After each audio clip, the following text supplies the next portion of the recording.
Hello बच्चों। तो आज हम पढ़ने वाले हैं रेस्पिरेशन। इसको हम पूरा रिवाइज करेंगे। और इससे पहले वाले लेक्चर में हम लाइफ प्रोसेस का न्यूट्रिशन वाला पार्ट कंप्लीट कर चुके थे। तो स्टार्ट करते हैं। रेस्पिरेशन।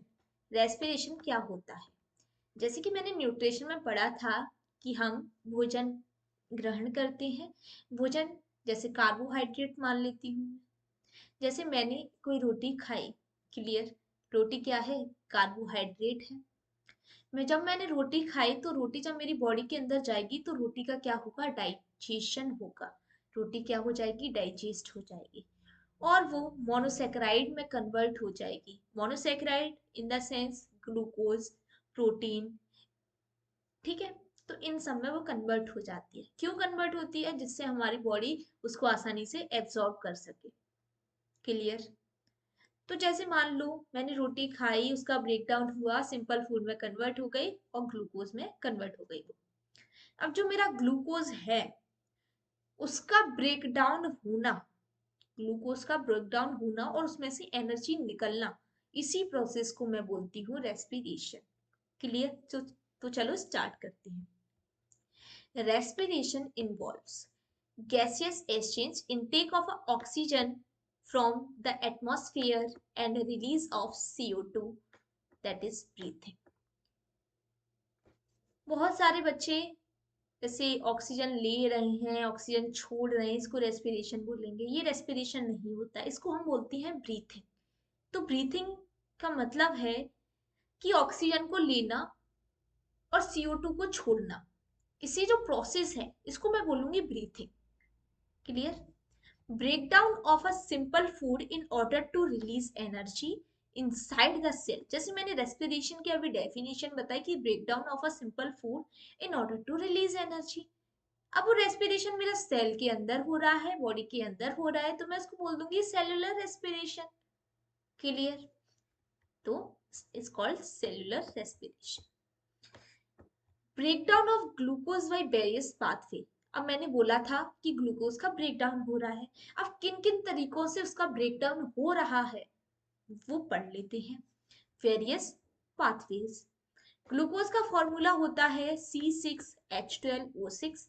ये प्रोसेस मेरी साइटोप्लाज्म में चली और मेरा जो ग्लूकोज था उसका ब्रेकडाउन हुआ और उसने क्या बना लिया? पायरुविक एसिड, और एनर्जी रिलीज हो गई। अब ये पायरुविक एसिड आगे क्या करता है? यदि मेरे यदि पायरुविक एसिड के आसपास ऑक्सीजन प्रेजेंट होगी, अब्सेंट होगी या फिर इनसफिशियंट ऑक्सीजन प्रेजेंट हो, तो उनमें वो उनके बाद जब जैसे मान लो ऑक्सीजन क्या है? अब्सेंट है, तो पायरुविक एसिड किस में कन्वर्ट होगा? ऑक्सीजन मान लो मेरी प्रेजेंट है तो पायरुविक एसिड किस में कन्वर्ट होगा? और ऑक्सीजन मान लो मेरी इनसफिशियंट प्रेजेंट है लेकिन इनसफिशियंट, तो किस में कन्वर्ट होगा? चलो देख लेते हैं। जैसे मेरा ग्लूकोज का ब्रेकडाउन होके pyruvic acid plus energy release होती है। अब ये जो मेरा पायरुविक एसिड है वो अब्सेंस ऑफ ऑक्सीजन में क्या बनाता है? इथेनॉल और CO2 plus energy. Absence of oxygen means oxygen present नहीं है, तो मेरा पायरुविक एसिड इथेनॉल और CO2 और एनर्जी बनाता है। यदि मेरी इनसफिशियंट ऑक्सीजन प्रेजेंट है, जैसे मैं मसल सेल की बात करूं, कहाँ प्रेजेंट होती है इनसफिशियंट ऑक्सीजन? मसल सेल में। तो वो मेरा बनाते हैं lactic acid, energy. Accumulation of a lactic acid cause muscles fatigue. It occurs in rigorous exercise. जैसे बच्चों हम एक्सरसाइज करते हैं, हम रनिंग करते हैं, तो हमारी मसल्स में पेन होने लगता है। क्यों होता है? क्योंकि जो पायरुविक एसिड होता है वो लैक्टिक एसिड और एनर्जी बनाता है। जब ये लैक्टिक एसिड आपस में एक्यूमुलेट हो जाता है, इकट्ठा हो जाता है, तो ये मेरी मसल्स को फटीग कर देता, मीन्स मेरी मसल्स में दर्द होना शुरू हो जाता है। क्लियर? प्रेजेंस ऑफ ऑक्सीजन की बात करें, प्रेजेंस ऑफ ऑक्सीजन कहाँ पर? माइटोकॉन्ड्रिया की बात करें, कहाँ पर होती है? माइटोकॉन्ड्रिया में होती है। ये क्या बनाते हैं? CO2 और वाटर प्लस एनर्जी। क्लियर। तो मैंने तीनों देख लिया, absence of oxygen, insufficient oxygen and presence of oxygen. चलो आगे बढ़ते हैं। हम यहाँ पे बात कर रहे हैं रेस्पिरेशन के टाइप्स। ये क्वेश्चन बहुत बार एग्जाम में आ जाता है कि explain what is respiration and it's type. तो रेस्पिरेशन की डेफिनेशन हम लिख देंगे और उसके जो टाइप्स हैं उनको डिफाइन कर देंगे। रेस्पिरेशन टू टाइप्स का होता है, the first one is aerobic and the second is anaerobic. Aerobic मतलब ऑक्सीजन प्रेजेंट है और मेरा रेस्पिरेशन हो रहा है। एनएरोबिक मतलब मेरी ऑक्सीजन अब्सेंट है और मेरा रेस्पिरेशन हो रहा है। क्लियर। एरोबिक को देख लेते हैं। Take place in the presence of oxygen. अरे इधर देखो, हमने ये तो पढ़ चुके हैं, प्रेजेंस ऑफ ऑक्सीजन में हमारा क्या बनता है, CO2 और वाटर बनता है। कहाँ पर होती है, माइटोकॉन्ड्रिया में होती है। मींस यही हमारा क्या है, एरोबिक रेस्पिरेशन है। यही हमारा क्या है, एरोबिक रेस्पिरेशन है। मींस यहाँ पर किसकी बात हो रही है, एरोबिक रेस्पिरेशन की बात हो रही है। तो मैडम ये मेरा एनएरोबिक हो गया, क्योंकि यहाँ पर अब्सेंस ऑफ ऑक्सीजन में बात हो रही है। तो क्या हो गया, एनएरोबिक हो गया। यही होती है एरोबिक और anaerobic. Take place in the presence of oxygen, अगर in mitochondria. End product are, end product क्या होते हैं,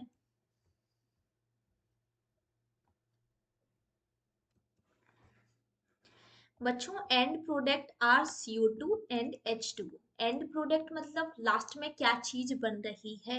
यहाँ पर बच्चों क्या बन रहा था, मेरा CO2 और वाटर बन रहा था। तो मेरा एंड प्रोडक्ट क्या हो जाएगा, CO2 और वाटर हो जाएगा। More amount of energy is a release. यहाँ पर जो एनर्जी का अमाउंट होता है, एनर्जी ज्यादा रिलीज होती है। क्लियर। एनएरोबिक में क्या होता है, take place in the absence of oxygen, मेरी अब्सेंस ऑफ ऑक्सीजन में होता है। अगर इन साइटोप्लाज्म, कहाँ पर होता है, साइटोप्लाज्म में होता है। End products are alcohol and lactic acid. Ethanol क्या है, मेरा एल्कोहल ही है और CO2 रिलीज हो रहा है, तो मैंने क्या बोल दिया, एंड प्रोडक्ट मेरा एल्कोहल और लैक्टिक एसिड बन रहा है। लैक्टिक एसिड कौन सा आ गया, ये इनसफिशिएंट ऑक्सीजन वाला भी एनएरोबिक में मैंने माना है। तो लैक्टिक एसिड और इथेनॉल मेरा क्या हो गया, एंड प्रोडक्ट हो गए। Less amount of energy is release, जो एनर्जी का अमाउंट होता है वो कम होता है in compare to aerobic respiration. Clear बच्चों। चलो आगे बढ़ते हैं। यहाँ पर देखो, human respiratory system, human respiratory system को देख लेते हैं। इधर इसको इरेज कर देती हूँ मैं।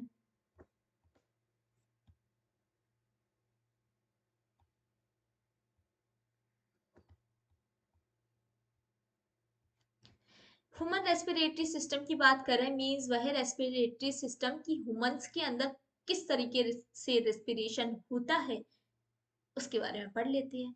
यहाँ पर ये एक डायग्राम है। यहाँ पर इसको बताया गया है कि ये हमारा नासल पैसेज है, जहाँ से हम ऑक्सीजन लेते हैं।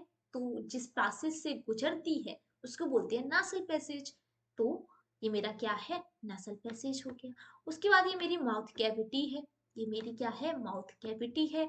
ये मेरी बच्चों क्या है, फेरिंग्स है। ये क्या है, फेरिंग्स है। अब एक बात पे ध्यान दीजिएगा कि ये देखो, जैसे मैंने कोई खाना खाया तो मेरी माउथ कैविटी से इस तरीके से अंदर जाएगा। यदि मैंने ऑक्सीजन ली तो ऑक्सीजन कैसे जाएगी, यहाँ से होकर ऐसे जाएगी। और ये दोनों चीजें मेरी फेरिंग्स पे आकर आपस में मिल रही हैं। तो मैं क्या बोलूंगी, ये कॉमन पाथ होता है किसके लिए, फूड के लिए और एयर के लिए। इस पे क्वेश्चन बन जाए तो आप कर देना। क्लियर। उसके बाद ये मेरा लेरिंग्स है। लेरिंग्स को मैं क्या बोलती हूँ, वॉइस बॉक्स बोलती हूँ। जैसे मैं बोल रही हूँ तो मेरी ये आवाज कहाँ से आ रही है, लेरिंग्स से आ रही है। क्लियर बच्चों। उसके नीचे क्या होता है, ट्रैकिया होती हैं, जिन पे इस तरीके से रिंग्स प्रेजेंट होती हैं। इस तरीके की रिंग प्रेजेंट होती है, उन्हें मैं बोलती हूँ रिंग्स ऑफ कार्टिलेज, क्योंकि ये रिंग्स कार्टिलेज की बनी होती है। उसके बाद ये जो मेरी ट्रैकिया है वो नीचे गई, इसको क्या बोलने लगेंगे हम, ब्रोंकाई बोलने लगेंगे। ये टू पार्ट्स में कन्वर्ट हो जाती है, जिसको मैं ब्रोंकाई बोलती हूँ। और ये दोनों पार्ट्स दोनों लंग्स में एंटर कर जाते हैं। उसके बाद ये ब्रांचेस में कन्वर्ट हो जाते हैं, उन ब्रांचेस को मैं ब्रोंक्यूल्स बोलती हूँ। क्लियर। ब्रोंक्यूल बोलती हूँ, ब्रोंक्यूल्स की जो एंडिंग होती है वो एल्वियोलर सैक बनाती है। ये देखिए बच्चों, यहाँ पर ये देखिए इधर एल्वियोलाई का डायग्राम है, ये मेरी ब्रोंकाई है, ये ब्रांच फॉर्म में है, और ये उनकी एंडिंग क्या बना रही हैं, एल्वियोलर सैक बना रही हैं, जो मेरी क्या बोलती हूँ मैं उनको, एल्वियोलाई बोलती हूँ। कोई दिक्कत? और ये देखो बच्चों, ये है मेरा डाइफ्राम। क्या है ये? डाइफ्राम की रेस्पिरेशन में हेल्प करता है बच्चों। और ये है क्या? ये क्या है? लंग्स है, ये मेरा हार्ट को शो किया गया है, ये यूवुला है, ये मेरा एपिग्लोटिस है।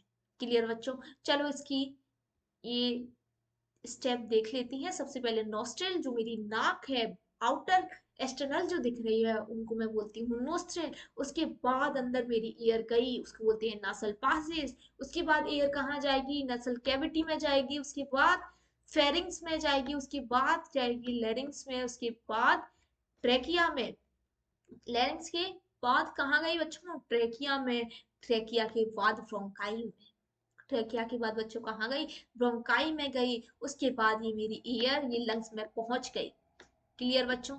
उसके बाद कहाँ गई? ये ब्रोंक्यूल्स में गई। उसके बाद एल्वियोलाई में गई, जिसको मैं एल्वियोलर बोल रही हूँ। उसके बाद एल्वियोलाई से गैसियस एक्सचेंज होगा, और कहाँ चली जाएंगी गैसेस? ब्लड कैपिलरीज में चली जाएंगी। क्लियर बच्चों? चलो आगे बढ़ते हैं, मैकेनिज्म ऑफ ब्रीथिंग देख लेते हैं। मैकेनिज्म ऑफ ब्रीथिंग का मतलब होता है कि किस तरीके से रेस्पिरेशन हो रहा है, उसका मैकेनिज्म क्या है, तो मैं उसको क्या बोलूंगी? मैकेनिज्म ऑफ ब्रीथिंग बोलूंगी। ब्रीथिंग, सांस लेना सांस छोड़ना, किस तरीके से मैं सांस ले रही हूँ, किस तरीके से मैं सांस छोड़ रही हूँ, इसी के बारे में इधर हम पढ़ने वाले हैं। तो इनहेलेशन की बात करते हैं, और एक्सहेलेशन की बात करेंगे। सबसे पहले इनहेलेशन मीन्स सांस लेना, इनहेल करना। मैंने ऑक्सीजन ली, इनहेल की। During inhalation the thoracic cavity expends. मैंने सांस ली तो जो मेरी थोरेसिक कैविटी है, चेस्ट कैविटी है, वो एक्सपेंड होगी। पहले इतनी थी, ये क्या हो गई? एक्सपेंड होके थोड़ी बड़ी हो गई। हम क्यों ये सारी स्टेप्स क्यों हो रही हैं, क्यों बड़ी हो रही है? जिससे मेरे लंग्स का वॉल्यूम बढ़े। वॉल्यूम बढ़ना क्यों जरूरी है? जिससे मैं बहुत सारी ऑक्सीजन अंदर ले सकूं। क्लियर बच्चों? तो during inhalation the thoracic cavity expand हो गई। जो मेरी रिब्स है वो ऊपर की तरफ अपलिफ्ट हो गई। अपलिफ्ट हो गई मीन्स थोड़ी ऊपर की साइड हो गई। क्लियर बच्चों? और जो मेरा डाइफ्राम है, डाइफ्राम देखो, ये मेरा डाइफ्राम ऐसे प्रेजेंट है, जिसको मैं बोलती हूँ डोम से। पर ये मेरा क्या हो जाएगा? इस तरीके से नीचे की तरफ हो जाएगा, फ्लैट हो जाएगा। क्या हो जाएगा? फ्लैट हो जाएगा। और volume of lungs increase and air enters the lungs. और मेरी क्या है, जो लंग्स है उसकी वॉल्यूम बढ़ जाएगी। चलो बच्चों डायग्राम से समझ लेते हैं। ये डायग्राम देखिए, ये किस तरीके से डायग्राम है। मैं ऐसे खड़ी हूँ, ऐसे करके, यहां से इस तरीके से कट करके मैंने बताया गया है। क्लियर? चलो देख लेते हैं।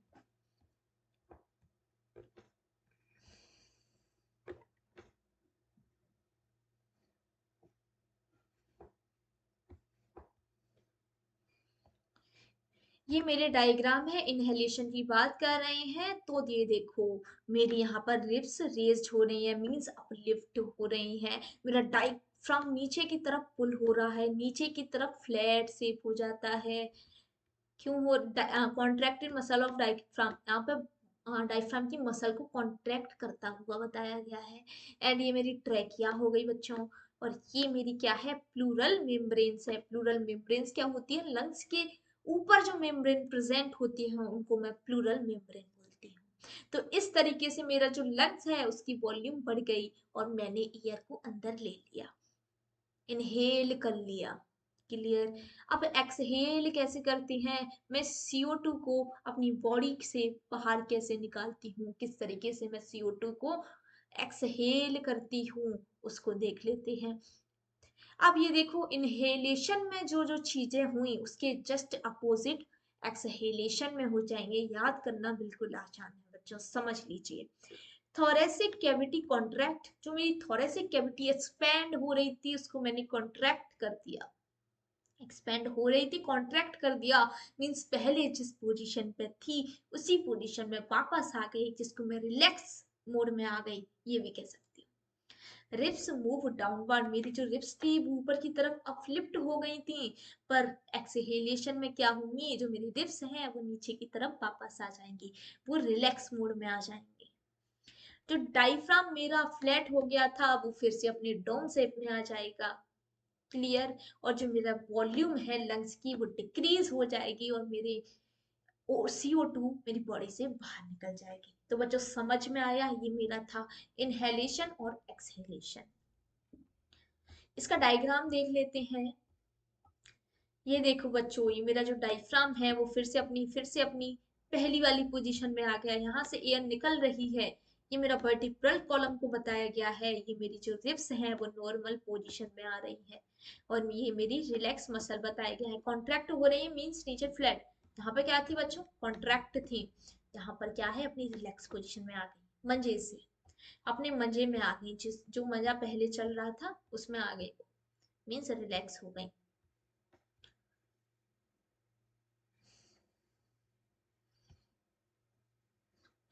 चलो बच्चों, अब मैं समझ लेती हूँ कि गैसेस का एक्सचेंज कैसे होता है एल्वोलाई में, ब्लड में और टिश्यू में।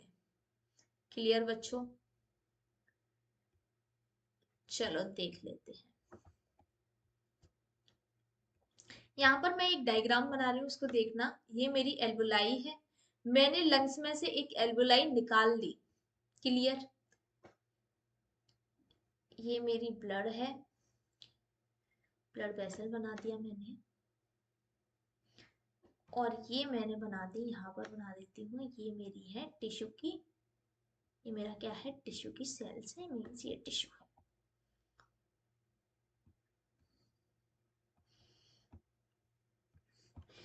एयर रिच इन एल्वोलाई, मुझे मालूम है कि यहाँ पर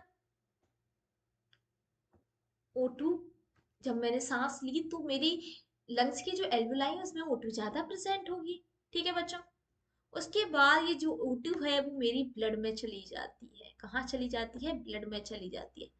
किस तरीके से जाती है, डिफ्यूजन प्रोसेस के द्वारा, किस तरीके से, डिफ्यूजन के द्वारा, means higher pressure to low pressure, blood vessels में ऑक्सीजन था, उसका प्रेशर कम था और एल्वोलाई में ज्यादा था, तो वो डिफ्यूजन के द्वारा एल्वोलाई से ब्लड में चली गई, क्लियर।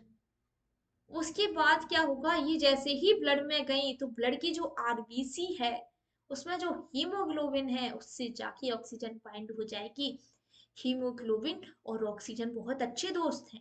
हीमोग्लोबिन बोलता है ओ ऑक्सीजन तुम आ गई, आ जाओ चलो अपन बाइंड हो जाते हैं, अब मुझे तुम्हारा कब से इंतजार था, क्लियर। तो ऑक्सीजन का मित्र कौन है, हीमोग्लोबिन है, जो कहाँ प्रेजेंट होता है, आरबीसी में प्रेजेंट होता है, वो ऑक्सीजन के साथ बाइंड हो जाता है। उसके बाद क्या होता है, जो मेरी ऑक्सीजन है वो टिश्यू में रिलीज हो जाती है, यहाँ से फिर जो मेरी O2 है वो कहाँ चली जाती है, टिश्यू में चली जाती है। पर जो मेरी पूरी बॉडी तक मुझे ऑक्सीजन पहुंचाना है ना, तो जो टिश्यू होंगे उनमें भी ब्लड से ऑक्सीजन चली जाएगी, ये भी डिफ्यूजन के द्वारा होता है। और यहाँ पर टिश्यू में क्या होता है, ऑक्सीजन कम प्रेजेंट होती है, ब्लड में मेरी ज्यादा प्रेजेंट होती है, तो ब्लड से टिश्यू में चली जाती है, ठीक। अब बात कर लेते हैं हम CO2 की। बच्चों ये है मेरी CO2, मेरी CO2 यहाँ पर कम थी, मेरी CO2 यहाँ पर क्या थी, कम थी, टिश्यू में क्या है ज्यादा है, यहाँ पर कम है। कम मतलब मैंने ऑक्सीजन ली ना, CO2 तो बाहर चली जाएगी, यहाँ से मैंने ऑक्सीजन ली तो मैंने ऑक्सीजन की ऐसे ऐसे बात की कि ऑक्सीजन मेरी कहाँ चली गई, टिश्यू में, और टिश्यू में मेरी CO2 ज्यादा है, तो टिश्यू से CO2 की बात करेंगे कि टिश्यू से मेरी ब्लड स्ट्रीम में CO2 आ गई, तो बच्चों कहाँ पे आ गई, ब्लड में आ गई। उसके बाद ये CO2 ब्लड में डिसॉल्व हो जाएगी, कहाँ डिसॉल्व हो जाएगी, ब्लड में डिसॉल्व हो जाएगी। उसके बाद dissolve in blood, blood vessels.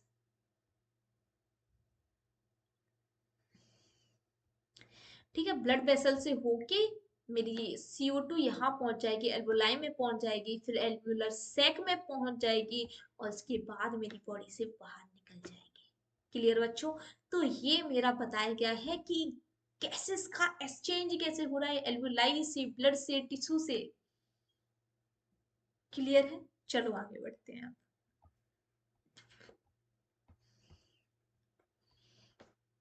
अब यहाँ पे मुझे बताया गया है कि जो एनिमल्स पानी में रहते हैं और जो जमीन पे रहते हैं, वो किस तरीके से वो रेस्पिरेशन के लिए कहाँ से ऑक्सीजन लेते हैं। अब जो देखो जमीन पे रहेंगे तो वो एटमॉस्फेयर से ऑक्सीजन ले लेंगे। क्लियर? अब जो पानी में रहेंगे वो कैसे लेंगे, चलो देख लेते हैं। जो टेरेस्ट्रियल ऑर्गेनिज्म होती हैं वो यूज एटमॉस्फेरिक ऑक्सीजन, जो ऑक्सीजन एटमॉस्फेयर में प्रेजेंट है उसका यूज कर लेते हैं।